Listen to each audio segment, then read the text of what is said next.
நீதான்.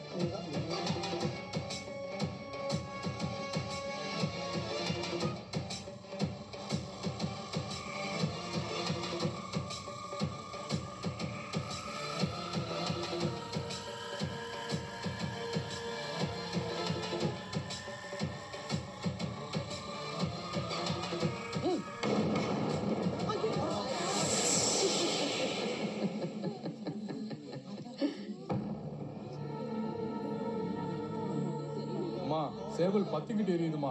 ஊர்ல ஏதோ தப்பு நடந்திருக்காமா? தப்பு நடக்க கூடாதுன்னு தான் எச்சரிக்கிறேன். அம்மா, பெரிய வீட்டுக்காரரு மாப்பிள்ளையும் பொண்ணையும் கூட்டு வந்திருக்கிறார் ஆசீர்வாதம் வாங்குறதுக்காக. போங்க மாப்பிள்ள, போய் ஆசீர்வாதம் வாங்கிக்கோங்க. போங்க போங்க மாப்பிள்ள.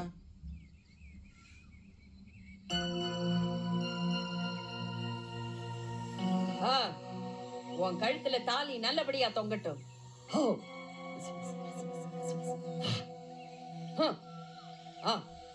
போ.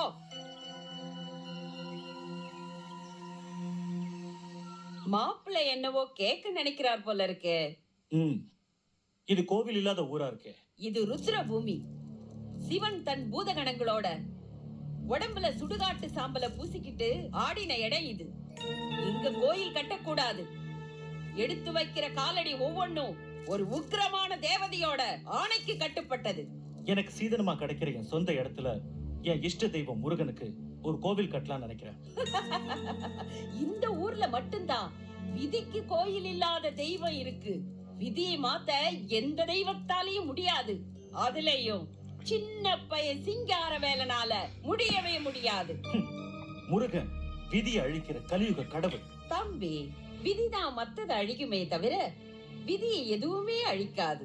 நினைப்பது நீ, முடிப்பது விதி. உன்னுடைய லகான் விதியோட கையில. விளக்கம் தேவையா? பட்டம் கட்டிக்கிட்டு நாட்டை ஆள முடியாத உங்க ராமனையும் சீதையையும் விதி ஆண்டது. காமனையும் எரிச்சி ரதியையும் விதி ஆண்டது. சோழ நாட்டு கோவலனால கண்ணகி விதி மதுரையில இருந்தது. பாண்டிய மன்னன் விதி கண்ணகி கால் சிலம்பல இருந்தது.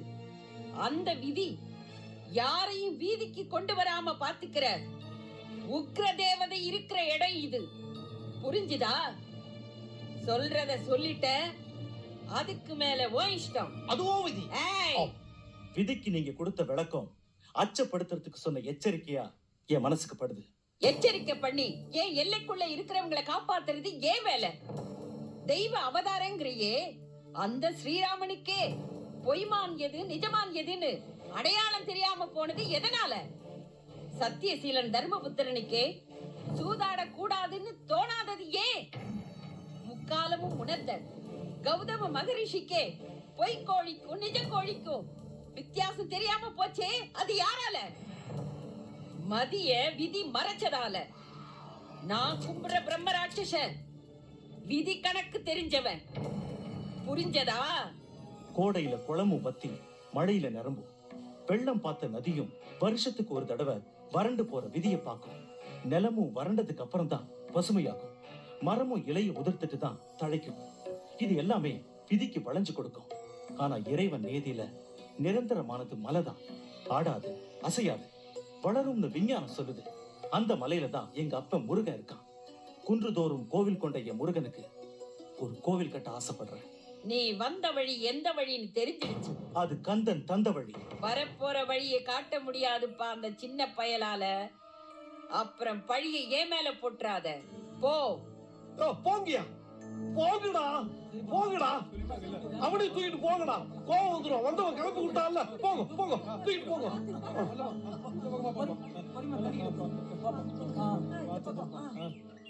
சின்ன பையன் சீடி விட்டுட்டு போயிட்டான். ஏடா சுருட்ட பெட்டி. யாரும் இல்லாதால கேக்குறாத்தா. சேவலை நீங்க கண்ணால பார்த்து எரிச்சிய சுருட்டு கதுக்கு தீ போட்டு எரிச்சுறேன். முட்டாள். என்னால முடியாத ஏவலை செய்யத்தான் யட்சணி உதவுமே தவிர என்னால முடிஞ்சதை செய்ய கூப்பிட கூடாது. அலாவுதீன் பூதத்தை வர வச்சு பட்டர் பிஸ்கெட்டா கேப்ப? அழிக்கத்தான் ஏவல் தெய்வம் வருமே தவிர உன்ன மாதிரி அடியாளா இருக்காது. வெட்டி எடுறா. பத்த வைடா. அதுதானே நான் இருக்கேன். சீக்கிரம். இந்த பாக்கி அடிக்கடி கிடைச்சா போறோம். அதான் மூக்க பத்த வச்சிடாத. இல்ல